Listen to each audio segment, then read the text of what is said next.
up, everybody? Welcome to the 4040 Vision podcast, the ultimate sports history pod where hindsight is 4040. I'm your host, Khaled Abdallah, and I'm joined today by my fellow co-host, Solman Huck. What's up, man? How are you? Hey, how's it going, man? It's going good, man.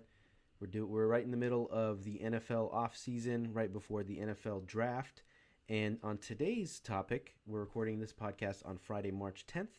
Today's topic is the biggest NFL offseason what-ifs from the past 5 years. So we'll go back to the 2018 offseason. We'll be discussing some of what we believe were the biggest moves during this time, and a lot of which were in the last year or so, ironically enough.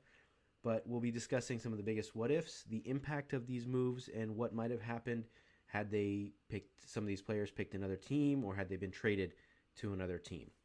So we'll start off with one of the biggest moves of the last 5 years, and because it involves the greatest player of all time and the greatest quarterback of all time, and that was Tom Brady. So in the 2020 offseason, Tom Brady's career with the New England Patriots ends in, shame, basically, as he throws a pick six to end his career with the New England Patriots. And there is a long offseason sweepstakes for Tom Brady's services. He ultimately ends up signing with the Tampa Bay Buccaneers, but there were a number of other teams that were vying for his services. So, do you remember who the other teams were that were trying to get Tom Brady? Yeah, definitely the Niners were in that mix. They're always, for some reason, always linked to Brady, just because he's the hometown hero over here. And then I think Raiders were in the mix, maybe the Bears, maybe the Titans. Like, there were just a bunch of teams, but definitely those were probably the ones that stood out there. Yeah, I mean, the Niners. He's always gonna be tied to them. Well, not anymore, but just because he's the hometown kid, grew up a Niners fan, grew up a Joe Montana fan, used to go to games at Candlestick as a kid, and then the other two teams that we know for sure were the Raiders and the Titans, and of course both teams for whatever reason chose not to pursue his services. I think John Gruden thought that Brady was too old, and I don't know what Mike Vrabel's beef was because they played together. So I would have thought that Vrabel, of all people, would want to bring him in. And I think the obvious what if here is so Tom Brady ends up going to Tampa, where they already have an elite defense. He brings along Rob Gronkowski. There's a couple other free agents that join and sign for cheap, guys like Leonard Fournette, who was excellent in that playoff run. So if he signs for San Francisco, Tennessee, or the Raiders, is he winning a Super Bowl with those teams? I think, maybe with the Niners, they were coming off the just losing that Super Bowl to the Chiefs. But as we saw, they had a bunch of injuries in 2020, so their season got derailed there.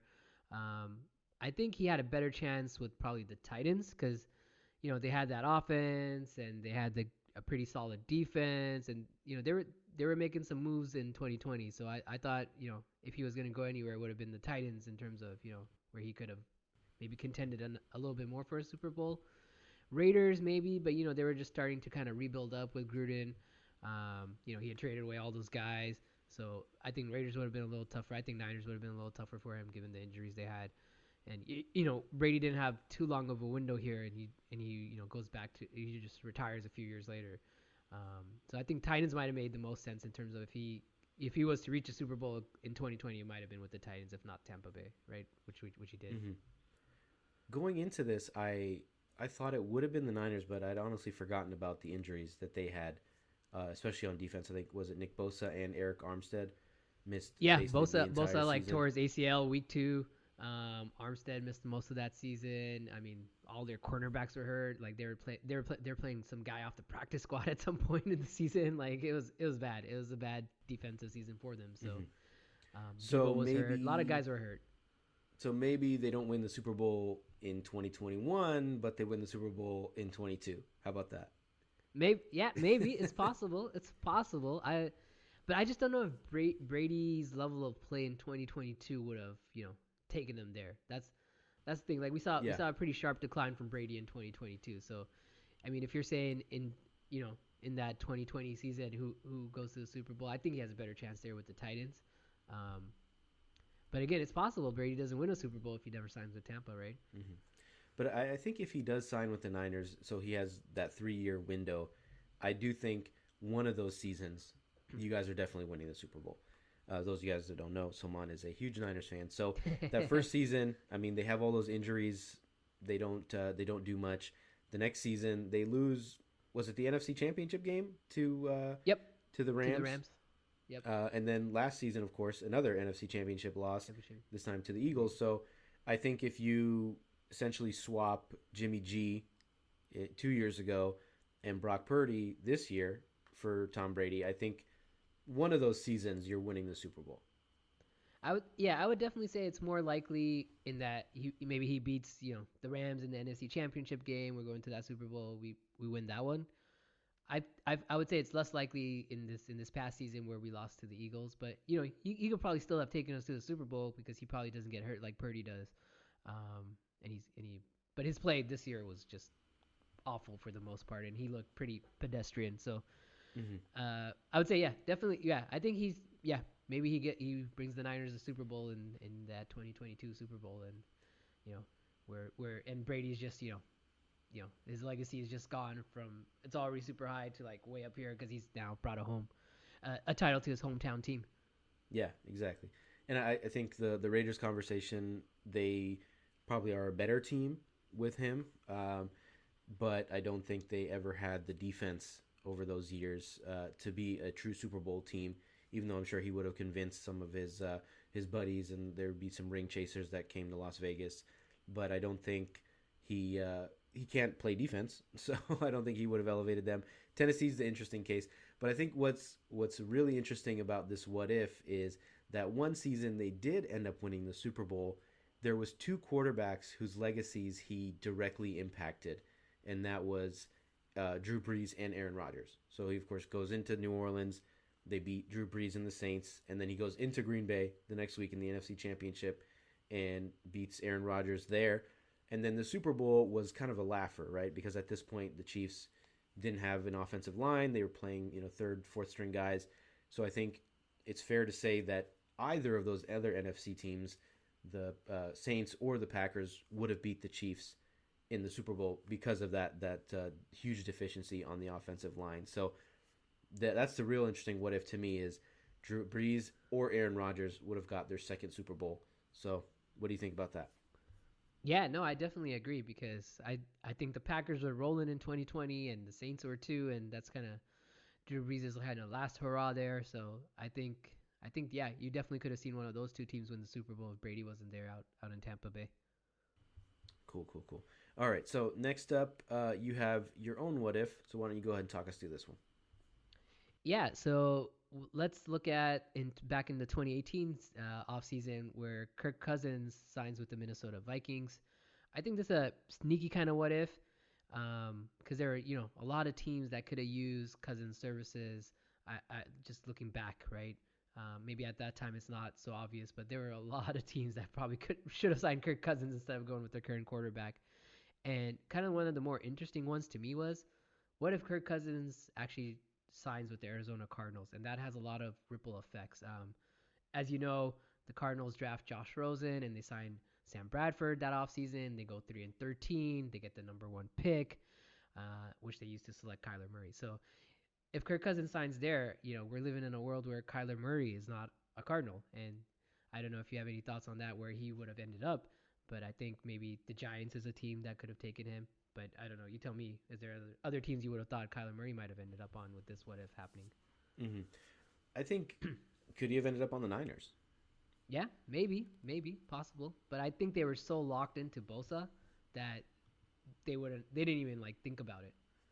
So in a world where the Niners have the number one pick, you think they still take Nick Bosa? Absolutely, yeah. I think they still because they're like Jimmy's our guy. We're riding with Jimmy. They had just traded for him a season ago. So I think they're still right rolling with Jimmy here in 2019. Yeah, I can see that. I mean, I think Shanahan, one of his faults or flaws perhaps is that he kind of gets he's married to a quarterback in a sense, right? And he picked Jimmy G, and he was kind of a ride or die with Jimmy G. I mean, it's possible maybe the New York Jets at number three. Yeah, They yeah, picked Kyler Murray. I know they had picked Sam Darnold the year before, so maybe not. Uh, and then of course the Raiders at number four is the big hmm one, where there was a lot of talk that offseason about the Raiders trading up to number one, and John Gruden worked out Kyler Murray a few times. I think that would have been exciting. I don't know how well that would have worked out because I'm not a huge fan of Kyler Murray as a player, or as not a person in terms of like his character and stuff. It just seems like he's not that hard of a worker. There's guys that are talking about his maturity. I think just this week there was a former offensive lineman from the Cardinals who's a free agent now who said that he thinks that Murray needs to grow up a little bit. So hmm I think if he's in Vegas, I don't think it goes much better than it does in Arizona. But at least they made the playoffs once during his career. So, but on the Kirk Cousins side, I mean, what's the impact of Kirk Cousins in the NFC West? How does that change things, if at all? Yeah, I mean I think Kirk Cousins signing there with the Cardinals, he has Larry Fitzgerald there. They definitely go do better than 3-13. And I think, maybe they have a chance to kind of, make the playoffs with Cousins, and they really had a good year with after, Kyler Murray's on board. So I think Cousins could give them a lot of stability at the quarterback position, and they kind of be in that mix for, NFC West contention between the Niners and Rams and Cardinals. So I think he just brings a lot of stability there on going to the Cardinals. And the other reason I would say Kyler Murray never ends up on the Niners is because, as you know, Shanahan was a Kirk Cousins guy. And so if he wasn't signing Kirk Cousins in this offseason, he's sure as hell is not taking Kyler Murray over Jimmy G either. So that was the other thing. Like, I would have, cut, like Shanahan talks about his plan was to sign Kirk Cousins in the offseason. And then Lynch convinced him to go ahead and, trade for Jimmy G. And that's why they didn't even draft a quarterback, right? So, like, Mm-hmm. they could have had Watson, these other guys. And so it's Mahomes. crazy that Mahomes, right? Yeah. Like, it's just insane that they didn't do it. But I think Kirk Cousins on the Cardinals gives them a lot of stability. Um, you know, helps them, stay, in that playoff hunt, in the wild card hunt, in the NFC West race. I don't think he makes them a Super Bowl contender, but he definitely makes them a playoff team. So what happens with Minnesota if they don't sign Kirk Cousins? Yeah, yeah. The other thing, so I would say that's the more interesting part of this what if is, limited options there in the 2018 free agency class.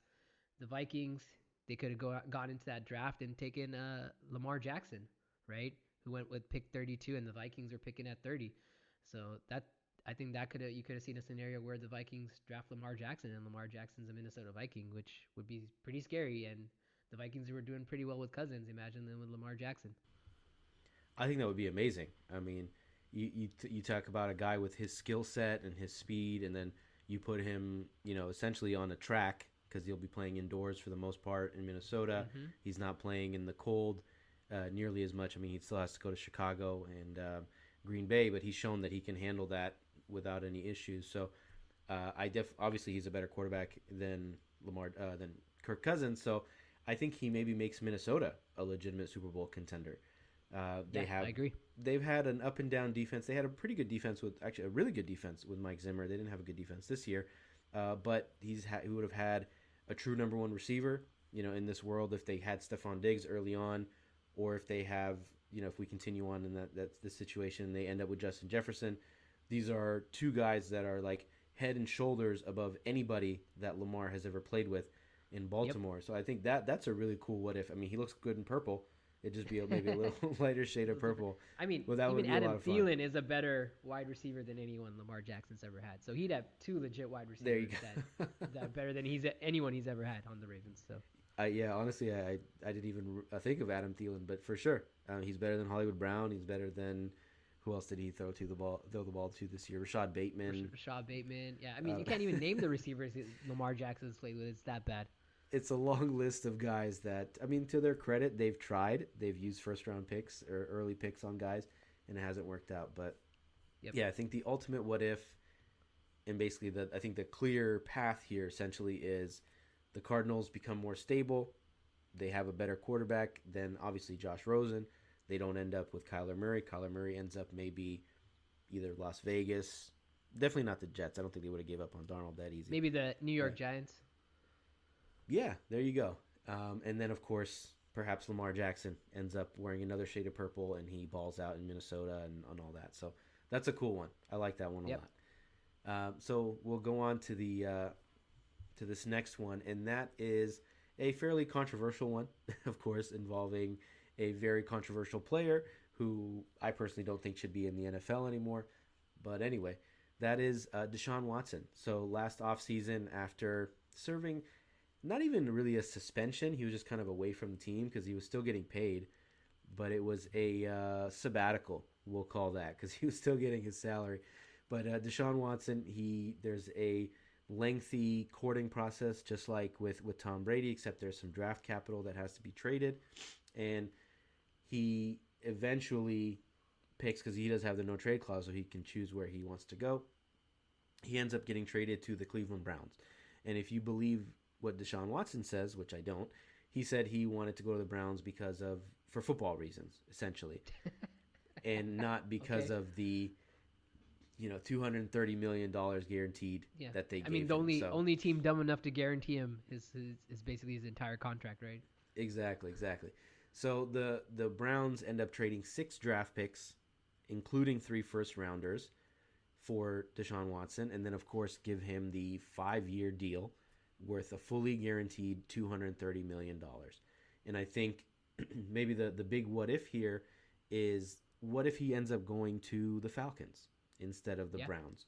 And what if, and I think the bigger impact is not even on the team itself or either of these teams, but on the NFL as a whole, because they gave him that fully guaranteed contract, which, as we're seeing it play out this offseason with Lamar Jackson, has become a huge, huge point of controversy in terms of what Lamar wants and what he thinks he deserves and all that. So, in this alternate universe where he gets traded to the Falcons and doesn't get a fully guaranteed contract, what does the NFL look like? What do you think? Yeah. I mean, again, he missed what? He got suspended 11 games for this season. Yep. So it doesn't really move the needle much for the Falcons, and they're probably a team that would have been okay with that. And then they come back stronger as a contender in 2023. In terms of the guarantees, it probably Lamar Jackson's probably signed by the Ravens already to a long-term deal, right? Um, Instead of hitting this, franchise tag, non-exclusive franchise tag, where he can kind of negotiate with other teams, and we're not seeing him kind of be on this open market and have a chance to negotiate. But yeah, I mean, to your point though, I think the Falcons still give up almost as much draft capital. Maybe don't give him that fully guaranteed. So if they give up maybe like 3 first rounders for him, um, I just don't see why teams wouldn't be lining up to do the same for Lamar Jackson with maybe less guarantees.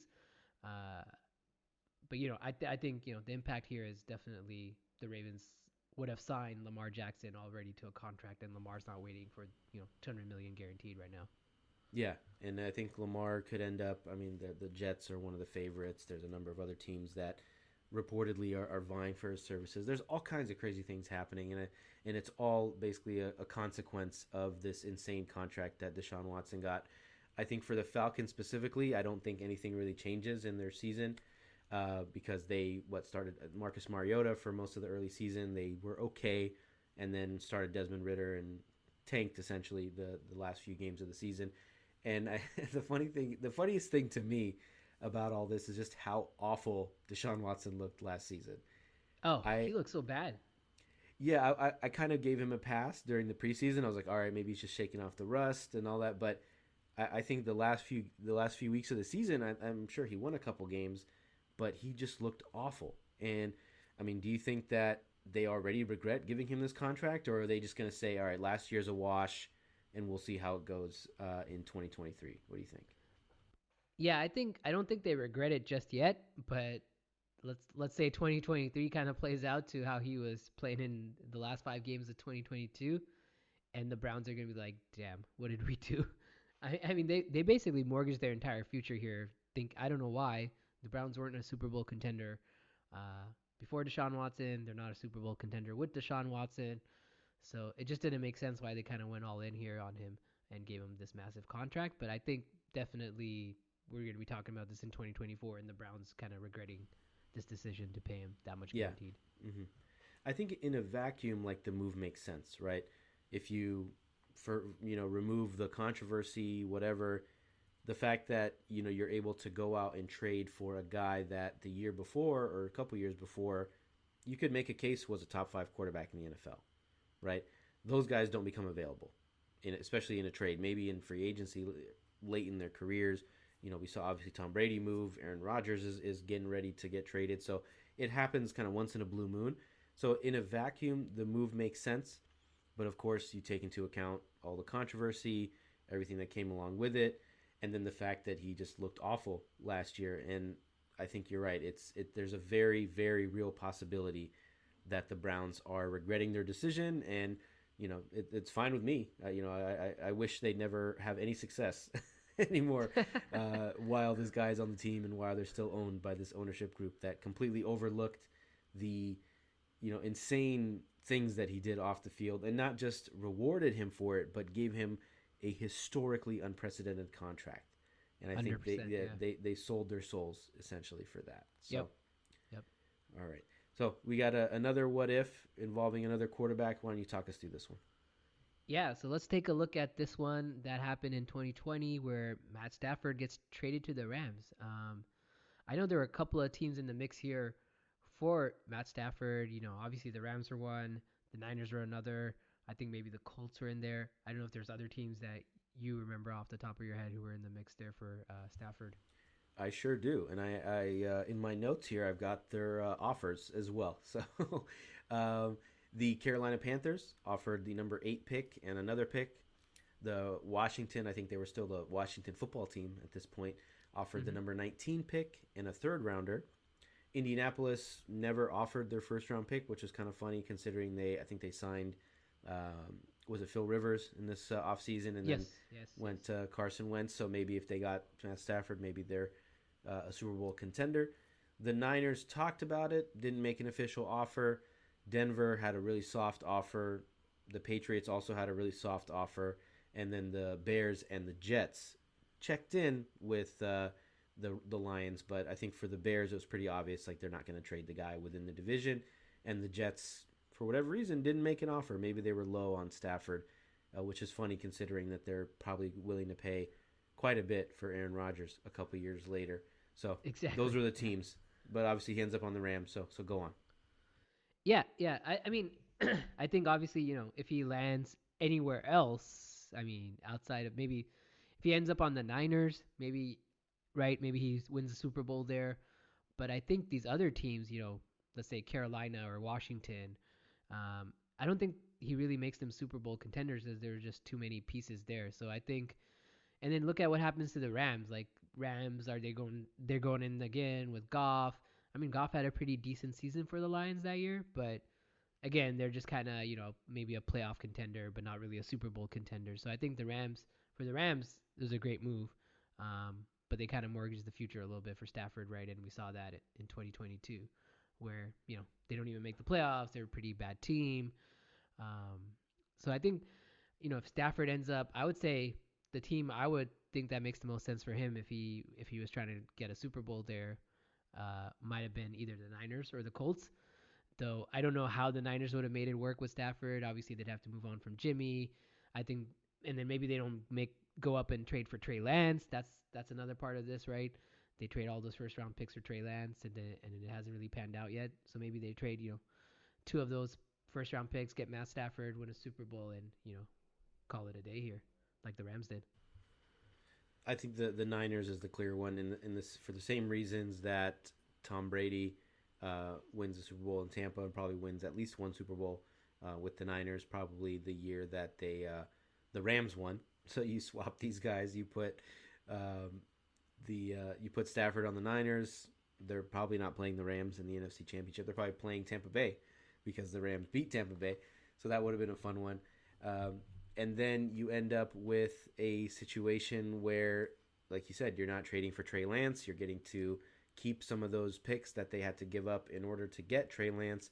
And then the rest of the offseason and the subsequent seasons look a lot different. But I think they probably would have had to pay a similar price to what the Lions gave up what the Rams gave up, where they sent basically a first round pick, and then I think they sent another first round pick to as kind of it was like almost like an NFL move, an NBA move, where they sent Jared Goff like, here's this awful contract, we'll pay you. Here's a first round pick to absorb this contract. And Jared Goff's ended up pretty good for them, and he might, I don't know if he's going to be the quarterback of the future for the Lions, but he's it's worked out. So there's the ripple effects of this move, right? And the other two guys, other two teams, Carolina, Washington, that you mentioned, yeah, like you said, I don't think that does anything to them. Indianapolis is the interesting, curious one here. You know, they've gone through this cycle of veteran quarterbacks, but the year they signed Philip Rivers, they had a top five defense in the NFL.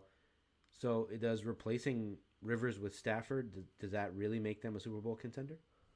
I think so. I think that definitely would have because you looked at how Stafford played that season, and he was lights out. He was lights out. He was playing pretty well. But again, on the Rams he had a lot of weapons. On the Colts maybe he doesn't have as many weapons, so maybe it's not as good for him. But I definitely think at least having a quarterback like Stafford on the roster at least gets the Colts to an AFC Championship game that year. I think that's fair. They ended up losing in the first round to Buffalo at Buffalo.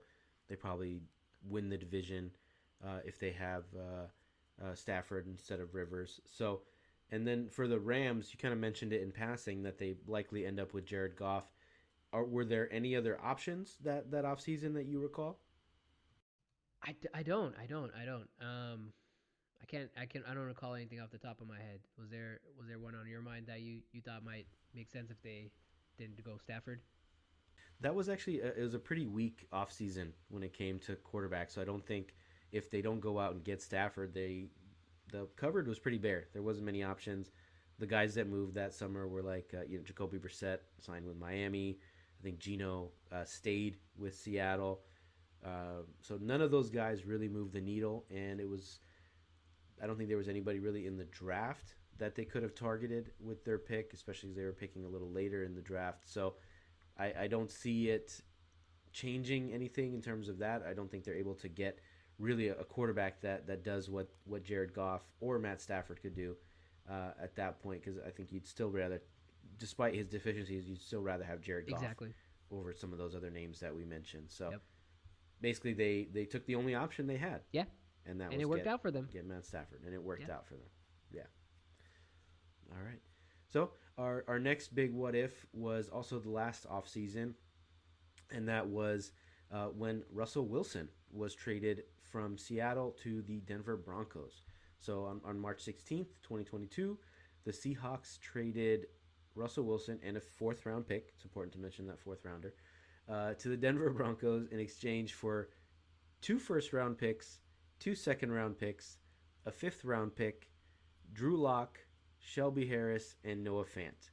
So basically, they gave up, what was this? Five picks, including two firsts and two seconds, a terrible quarterback, an above average defensive lineman, and an above average tight end for Russell Wilson. I think it's fair to say.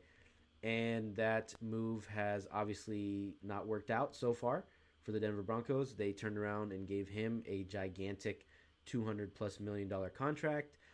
Russell Wilson was one of the worst quarterbacks in the NFL last year, despite having a decent amount of weapons with Albert O and Jerry Jeudy and a couple other guys.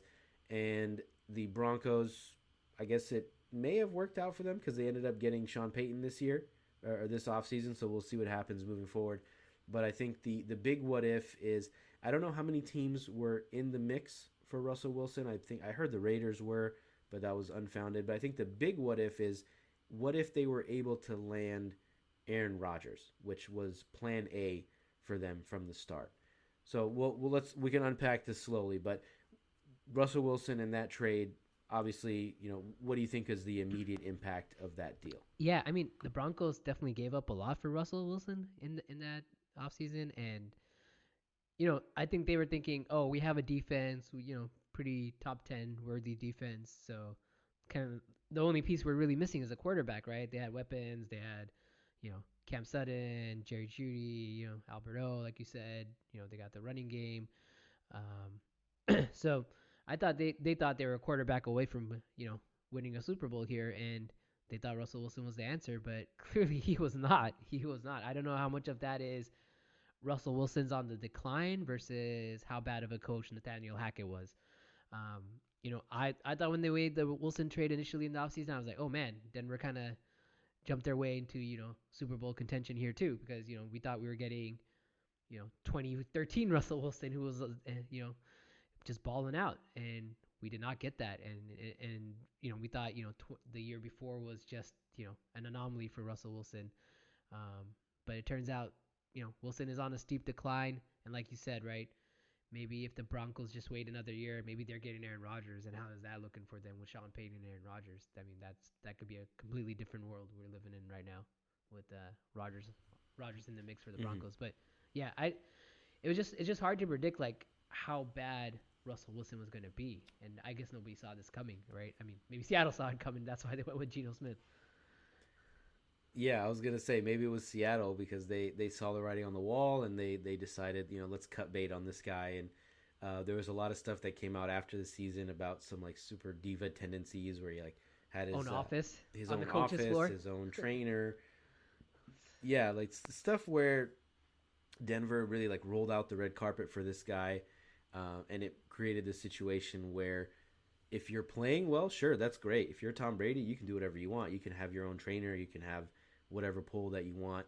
But Russell Wilson definitely did not play like Tom Brady, and he's not anywhere near Tom Brady. Um, so they created this weird culture where obviously he's underperforming off the field or on the field, and then it causes issues off the field. But you did talk about how the Broncos thought they were a quarterback away, and it's totally fair for them to think so. Because if you look at their record, so since Peyton Manning, they won the Super Bowl in 2015, right? Since then, their leading quarterbacks throughout the years have been Trevor Simeon, Case Keenum, Joe Flacco, Drew Lock, Teddy Bridgewater, and then this year Russell Wilson. And the funny thing is about this is that there was a couple seasons where you really could say they were a quarterback away, right? They went 9-7 in 2016. They went 7-9 in 2019 with Joe Flacco as their leading quarterback, and even in 2021 they went 7-10 with a mix of Teddy Bridgewater and Drew Lock at their quarterback. So, and they had the third best defense in the NFL.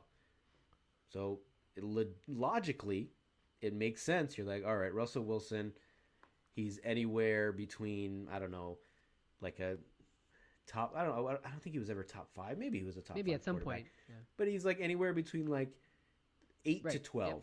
I think Yeah, is I fair agree. to say. So you're like, okay, we're 7-10. We can go out and get Russell Wilson, who is anywhere from depending on the week, a top 5 to top 12 quarterback in the NFL.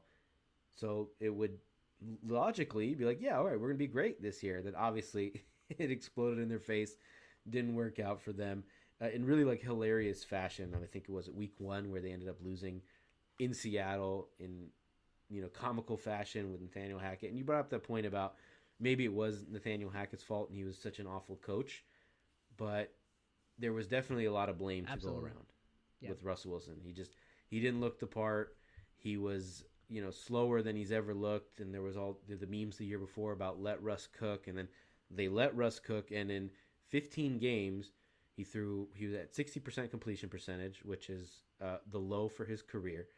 He had 16 touchdowns, also the low for his career by quite a bit, and 11 interceptions. So the guy was awful. Yep.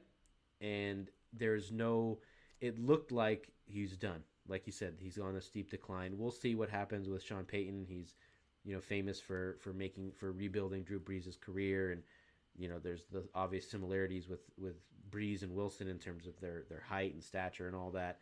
But all that maybe that's just all surface stuff. So I think that the other what if that I want to talk about is, you know, if they were able to get Aaron Rodgers last year, what is the impact on the rest of the NFL? I mean, are they competing for the AFC West? Do they have a good enough team to compete for that division crown and be a legitimate contender? Yeah, I think even if you put Rodgers in this situation, I don't think the Broncos are contending here for the AFC West crown. I think they're maybe just barely sneaking into the wild card here with Aaron Rodgers. I mean, you saw Aaron Rodgers this year with the Packers loses Devontae Adams. Doesn't look as good. He did not look as good as he has in past years. So I think we kind of Aaron Rodgers isn't good enough this year at least to carry the Broncos, and the Broncos had injuries on defense and all that stuff. But um, I don't think Aaron Rodgers even comes in here and makes them a Super Bowl contender. I mean, in the offseason, we probably think that, but the way the season went for the Broncos, I think they're maybe getting into the wild card with Aaron Rodgers at the helm. Yeah. I would push back a little bit on that because there was a stretch in the season. I think they ended up being like middle of the pack in terms of total points allowed, but I think a big part of that was they gave up like 50 points to the Rams at the end of the season, where it was already clear that they had given up. And then the last few weeks of the season, they gave up like 30 points. But there was a stretch. I think there was a tweet that was going around where it was like, if Russell Wilson and the Denver offense scored only like 20 points a game, or something even less than that, maybe it was like 18 points a game, because last year, look, they lost a couple games where they gave up 12 points to the Colts, 19 points to the Chargers, 16 points to the Jets, 17 to the Titans. They lost 10-9 to the Baltimore Ravens. And yeah, so in those games they gave up a, less than 20 points, sometimes a lot less than 20 points. So even if you have like a slightly above average offense or even an average offense, I think they go from 5-12 to like 10-7. Yeah, yeah, I think that's it's fair. pretty fair to That's say. And fair. I think so. Maybe they're not a Super Bowl contender with Aaron Rodgers, who also looks like he's on a bit of a decline. But I do think that he makes an impact where they're probably a Right. playoff team at the That's very that's least. what I was saying. Like they get it. They kind of sneak in there to the wild card at 10-7. Um, Hmm. And I don't think we've seen like the full impact of this trade, because if he is indeed completely washed up and Russell Wilson, I mean, then just like Deshaun Watson and the Browns mortgaged their future, the Broncos did the same thing, and they handcuffed themselves to this guy yep. who could be Yep. done. But they did get a Yeah. first round pick back in this offseason. Or sorry, during the season when they traded Bradley Chubb, right? So, They did. They did. It's a late yep. first round pick, so good for them. Alrighty, so we have our last move, and this is a kind of a three-parter. So I'll let you talk us through this one. Yeah. So the next one on here is actually looking at the three wide receivers that got traded in 2022, right? We had Devonte Adams going to the Raiders. We had Tyreek Hill going to the Dolphins, and then we had AJ Brown going to the Eagles. And these three trades happened pretty close to each other. And you're just like, wow, that's just crazy. All three, big time wide receivers get moved here.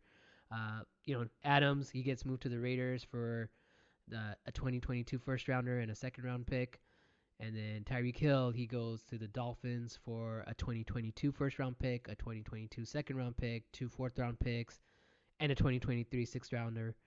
And then Hill signs a big extension with the Dolphins. He gets 72 million guaranteed. Yeah, it's a 4-year, $120 million contract. And then AJ Brown, he gets traded to the Eagles for the 18th overall pick in the 2022 draft, which the Titans used to draft his basically same kind of wide receiver, same build, Traylon Burks. And then I think Tennessee also gets a third round pick. And so we can kind of unpack each one of these separately, Khalid. But maybe let's start here with Tyreek Hill, and where else could Tyreek Hill have gone? Uh, I know Hmm. Dolphins were a big one. I think there were a couple other teams in the mix there for Tyreek Hill, but Yeah, yeah. He was reportedly choosing between the Miami Dolphins and the New York Jets. And I definitely think he made the right decision despite some of the quarterback issues that the Dolphins had. Tua is still much better player than Zach Wilson. I think he would have struggled in that offense with a combination of Mike White, Joe Flacco, um, and Zach Wilson. But if he does end up on the Jets, I mean, so he really transformed the Dolphins offense.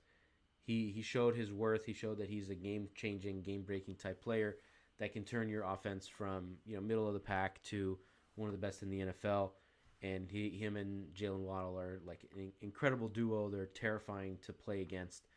So if he goes to the Jets, does that change anything about their season last year? I don't think so. Uh, maybe you just have a very unhappy Tyreek Hill there. That's really it. I mean, I don't think he's that difference maker for the Jets because they don't have that quarterback, right? Zach Wilson, he just looked awful. I mean, people were calling him Ryan Leaf 2.0 after the season. So it doesn't change much for the Jets, and it probably makes Tyreek Hill very frustrated, and maybe he's requesting a trade out of there this offseason. Um, that's the only thing I could think of that maybe Tyreek Hill is like, man, I'm done with the Jets. Get me out of here already. Like after 1 year. Hmm. I mean, there's certain guys that are quarterback proof, but there was a couple games where Teddy Bridgewater and I forget the other guy's name, Spencer something, their third string quarterback were playing, and I mean, he was still able to make some plays here and there. He looked okay with Teddy in there, but Teddy's a, let's say, an above average Yeah. backup at least. He's a really Yep. good backup. Maybe a below average starter, but a great backup. And I think if Tyreek is in New York, I don't think, like you said, he's going to be unhappy. Zach Wilson can't get him the ball. The Jets don't draft Garrett Wilson, so you have a receiver group that's what Tyreek, Corey Davis, and Elijah Moore, who are both okay players. I mean, maybe they're great players, and we just don't know because they haven't played with a good quarterback. But yeah, I don't think it moves the needle too much for the Jets. Maybe this offseason it could, because if you're Aaron Rodgers, or if you're Lamar Jackson, maybe the Jets are more inclined to go out and get somebody like Lamar or Aaron Rodgers, who might still end up on the Jets, and then that can change things because you have Aaron Rodgers with Tyreek or Lamar Jackson with Tyreek. So that's an interesting one. But yeah, so I think we covered that Yeah. one, right? So he could have ended up on the Jets. That was really That was about really it. about it. I Yep. think those were the only teams that were willing to pay Yep. his price. So what about Devonte Adams? Were there any other teams that were vying for his Yeah. services? I mean, I think Devontae was it. That one kind of just happened, and people were kind of shocked that he was kind of out there. And I think it sounded like the Raiders were really the only team in the mix because he wanted to be in Las Vegas. He wanted to go back and play with his college buddy and good friend Derek Carr. And so it sounded like to me the Raiders were the only team kind of in the mix, and his only other option was staying in Green Bay. That's what it came down Mm-hmm. to. I don't know if there was any other teams off the top of your head that you thought were in the mix there for Devontae, because it didn't sound like there were many. No, no, there really wasn't, which was interesting, and I'm gonna give you some insider All right, info hit on me. this one. So I was actually clued into this. One of the things I hate on the internet is fans with sources, because people always claim to, like, oh, my second my gardener's second cousin is friends with, or he mows the lawn at, I don't know, Josh McDaniel's house, so he knows who he's going to draft or whatever. But I will say that I think it was right after the season, right after they had lost to the Packers, maybe a couple weeks, or to the Niners, a couple weeks after that. I was talking to a buddy of mine who is a firefighter in San Jose, and his friend, or his coworker, co-firefighter, whatever word they use, is the godfather to Devonte Adams' kids. And he told me that Devonte wants to go to Vegas. He wants to be close to home. He wants to play for the Raiders. He grew up a Raiders fan. So all stuff that we knew, right? We knew he was really good friends with Derek Carr. They're still homies in the offseason, whatever. So he was pushing for it. And then at some point, it looked like the deal was dead, and it was actually Derek Carr that pushed for the deal. He kind of re brought it back to life, and of course they ended up trading for him, which I think was a pretty fair price, especially looking at the other guys. What Tyreek Hill got, I think Tyreek Hill is only a couple years younger than Devonte, and he went for 5 picks, and Devonte went for 2. And I think what was interesting about that deal was Aaron Rodgers. We thought, okay, Devontae's gone, so Aaron Rodgers is going to leave too, and we thought that was kind of part of it, was the reason why Devontae was trying to leave was because he thought Aaron Rodgers was leaving. But maybe if Aaron Rodgers leaves this year, he just left a year early because Rodgers told him, "Oh, I'm either going to retire or leave next year," whatever it is. So he definitely didn't want to sign a 4-year, 5-year deal to stay in Green Bay and play with Jordan Love or whoever else. But just a little insider info for you on that one. And I think the impact on the Raiders is not much, really. I mean, he was great. He broke a ton of records. He had the one of the best seasons in Raiders history. So maybe they're well. I wouldn't say nothing, because they would probably be much worse without him this year, and maybe they're drafting, I don't know, in the top 3 instead of the top 7. But I think in the grand scheme of things, maybe in the next few years, we get to see him ball out with whoever the Raiders have at quarterback. But Yeah, yeah, what do you think yeah, of no, all I that? agree. I agree, right? Because it just sounded like he was so focused on becoming a Raider and playing with Carr. So his only other option would have been staying in Green Bay. And Rodgers came back, so maybe they get into the playoffs there with that. Keep that combo going. And the Packers are a playoff team, and once again with him and Rodgers. But yeah, on the Raiders, I agree with you. Like he he was pretty good. But obviously you saw some flaws in McDaniel's offense there.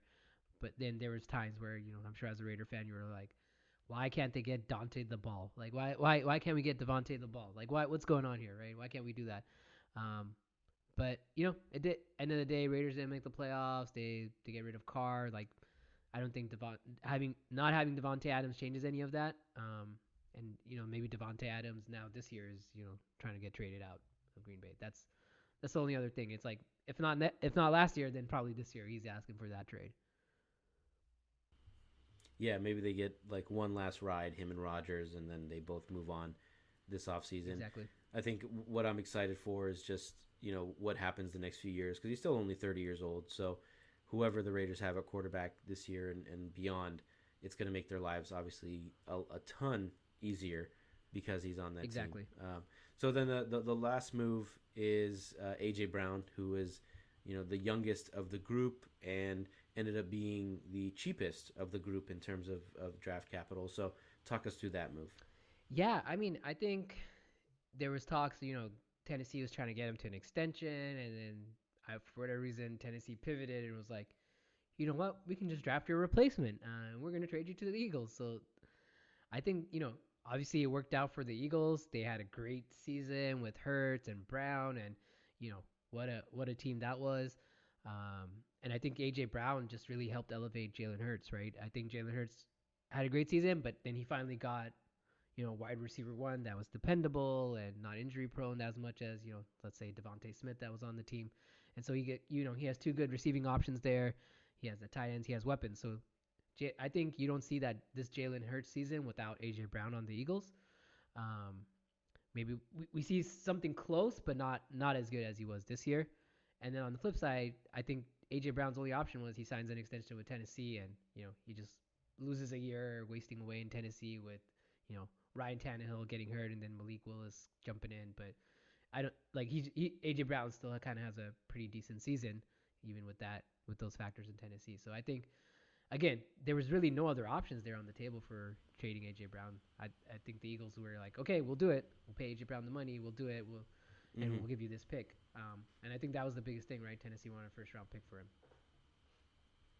Yeah, I think the biggest price that you had to pay for AJ Brown. I think if you told all 31 other teams in the NFL, hey, you have to give up a first round pick for AJ Brown, they would have done it, but they may not have been willing to pay the price that Philadelphia did with giving him the contract and all that. So that was the big deal. I think the bigger impact of this move is the negative impact that it had on Tennessee, right? So Mike Vrabel, the head coach, hated the move. He wanted them to pay A.J. Brown. He knew how valuable he was to that offense. And then, so obviously he wasn't in favor of that. And then this year, I think it was actually the same week that they go to Philadelphia and they get waxed by the Eagles. A.J. Brown has 3 touchdowns or something. And then that same week, they fire the GM for that traded him away. So it was pretty clear that or the ownership wasn't happy with the move or the consequences of the move. And I mean, Burks looked pretty good when he was healthy. There, he had some concussion issues, so he was in and out of the lineup. Maybe he ends up being close to what AJ Brown is, but it's the thing that a lot of NFL teams do, where they have a guy, they draft him, they develop him, they know everything about him, and for whatever reason, they decide we're not going to pay you. We're going to trade you away, try to find your replacement, and I think the only time that I can think of that it worked out was Stephon Diggs with the Vikings, because they trade him away. He does amazing in Buffalo, but then they end up getting Justin Jefferson, who is a better player. Or even, I can't think of any other option or any other time where that team that traded the guy away was able to recoup, and basically find a replacement level player even. So the Raiders, I mean, the first 2 examples that come to my mind were trading away Amari Cooper. They don't find a wide receiver one until they trade for Devontae Adams 5 years later. They trade away Khalil Mack. They're not able to find a solid pass rusher for another, couple years. They get Max Crosby, but anyway, I think most of the time, it looks good on paper to trade away a guy like AJ Brown and not have to pay him $100 million or whatever. But I think it usually sets your team back more than it Yeah, helps. absolutely. I agree with that. I mean, I think this is the year. Also Debo Samuel's was like, I want to get paid, right? So I think they all gotta kind of got paid together in this offseason. And AJ Brown was just the guy that got traded right out of the four wide receivers that offseason, but that was part of that draft class. And I know Debo was like came out, he's like, I want to trade, right? And so we could just as easily be sitting here talking about, oh, what if the Niners didn't pay Debo Samuels and traded him, and what would that look Mm-hmm. like? But I think because AJ Brown got traded, I think that elevated the Eagles. And the Eagles, I think that was kind of the missing piece for the offense for the Eagles, uh, was kind of that wide receiver one. And to your point, right? Maybe Mm-hmm. it works out for Tennessee. We don't know with Traylon Burks, but it sure hasn't really worked out for many teams, with the exception of the Vikings. I mean, look at the Niners. They traded DeForest Buckner, and then they get Javon Kinlaw. That didn't work out, right? So doing that one for one swap, it doesn't Exactly. it doesn't really work, right? And you shouldn't even think about it that way. You're like, okay, you should just focus on talent, get the best player with that pick, and then you think about replacing that guy sometime later. But if you don't want to pay a guy, you don't Yeah. want to pay the guy 100 Exactly. million. That's fine. You're up against the cap. You got decisions to make.